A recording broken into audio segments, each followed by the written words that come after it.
જય શ્રી રામ મિત્રો, તો આજે અમે એક નવો સરસ મજાનો વ્લોગ લઈને આવ્યા છીએ, તો તમે આગળ જોતા રહેજો। જય શ્રી રામ।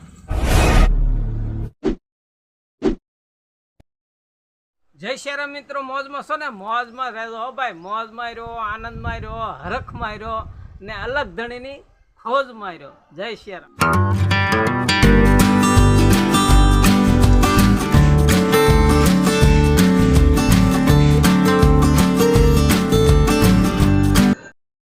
जय श्री राम। 4 प्रकारનો લોટ ભેગો કરીને દળાવ્યો ભાઈ, ચોખા, ડોડા, ઝાર ને ચીણા।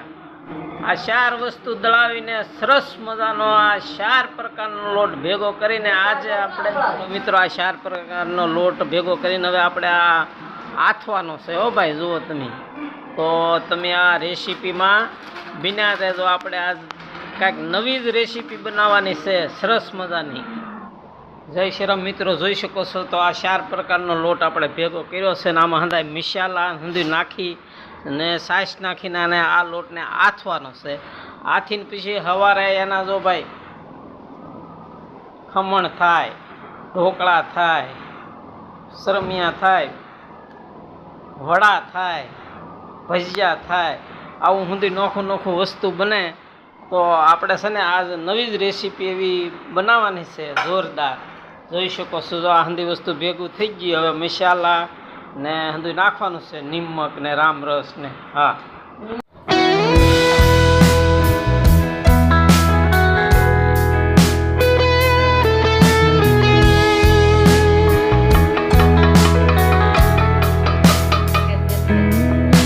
નિમક, રામરસ, વઘાણી,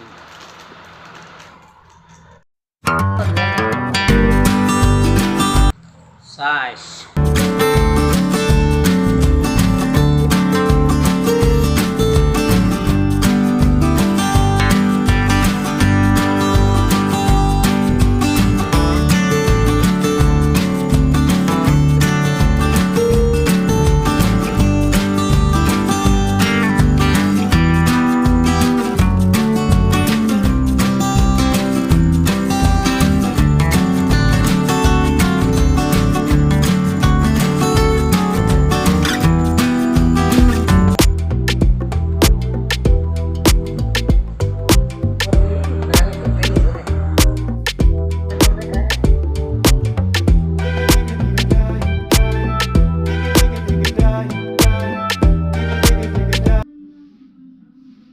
આથેલા લોટમાં કોથમરી ને આ મરચાં જો પીસી નાખ્યા હો ભાઈ। આ જોઈ શકો છો જો સરસ મજાના મરચાંને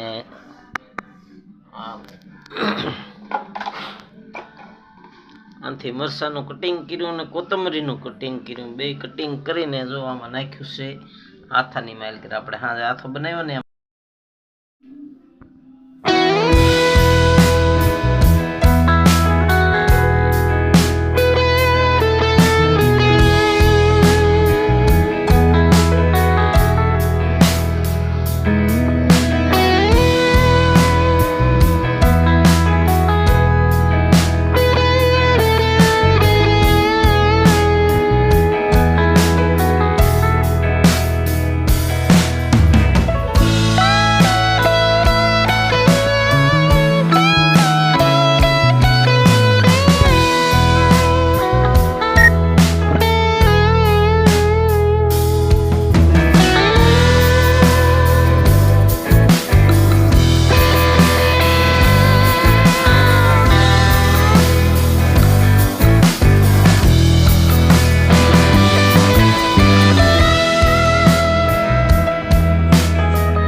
મિત્રો, તો અત્યારે આપણે આ વ્લોગ પૂરો કરવા જઈ રહ્યા છીએ। તો આવા જ નવા વ્લોગ લઈને આવીશું.